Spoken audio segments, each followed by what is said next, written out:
Hey, welcome, and thanks for checking out this video. In this video, I'm going to demonstrate a music application I've put together and written over the last few years. The main idea is to have one place to configure and control various open source applications while having an instrument in front of you and therefore limited access to a keyboard.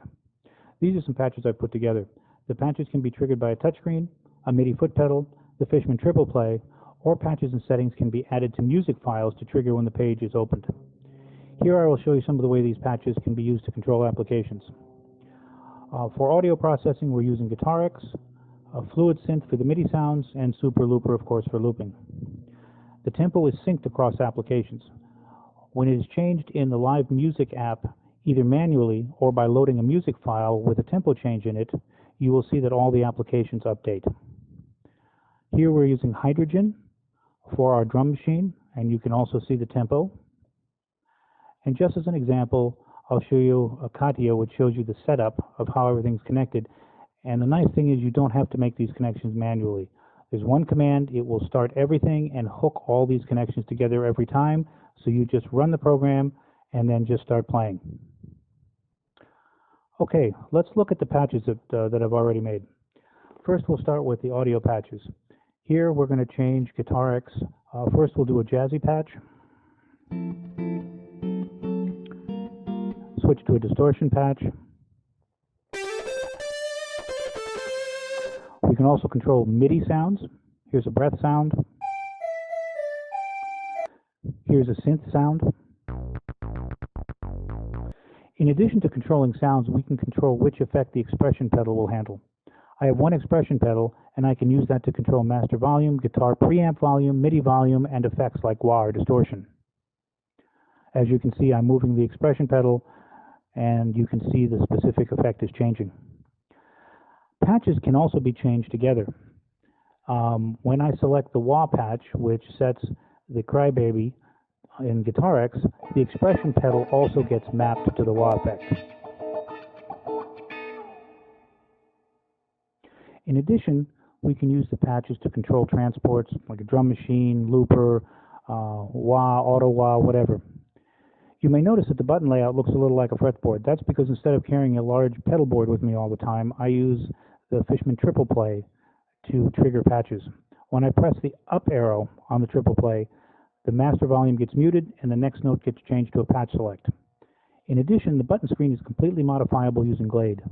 If you want to change the arrangement of the patches, you just hit Control and click on a patch, and you'll see a list come up of all the patches, and now you can assign that patch to that particular number. Let's go to the chart screen.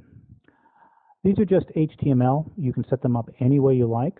If you create a folder and put an MP3, PDF, or JPEG in it, the program will generate the HTML file for you and add that folder to the main index. After that, you can modify the HTML file any way you like. Keep an eye on the Tempo and Presets button when I open a chart. This will load the patches for that song into the preset buttons. If you have a patch that you only use on one or two songs, no need to put it in the main page, just add it to the specific HTML file for that song. In addition, we have links up here. MP3, MP4, Guitar Pro, MIDI will all launch the correct app. Let me just go through this very quickly. MIDI will launch Muse. Here's an MP4. Here's a Guitar Pro. And the MP3 will launch in the player below. So let's move to that screen. In the player, you can control the playback speed. And these buttons are also mapped to patches, speed up and slow down. So you can use the foot pedal for that as well. Creating a loop is a little different. You set a start and a length instead of an A and a B. This is so that you can use the next and previous buttons or patches. Once you've set a length, say 1 measure, then after you're done with that 1 measure, you hit next, and it will loop on the next measure. And again, these are mapped to patches, so you can control them any way you like. You can also save loops with a name, and next time you load this song, those will come back up as well. If you create a set list, you can tell the Live Music app using the Set List button. Notice it updated with the list name. Now you can use the next song and previous song patches to move between songs without having to touch the keyboard or the PC.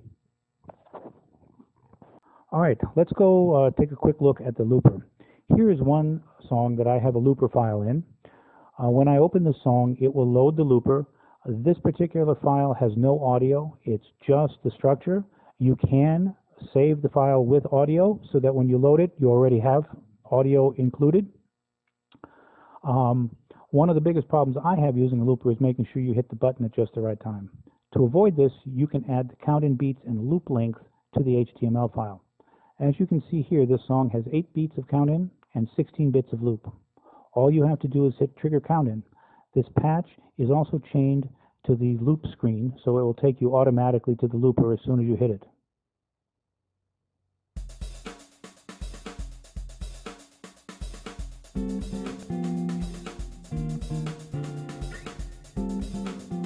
To add a second loop that is exactly the same length as the first one, hit the LP2 button and then hit LP record loop. This will wait till it syncs at the beginning and then play for record for exactly the same length as the first loop and stop. So you only have to hit LP record once, then you can put your hands on an instrument and play.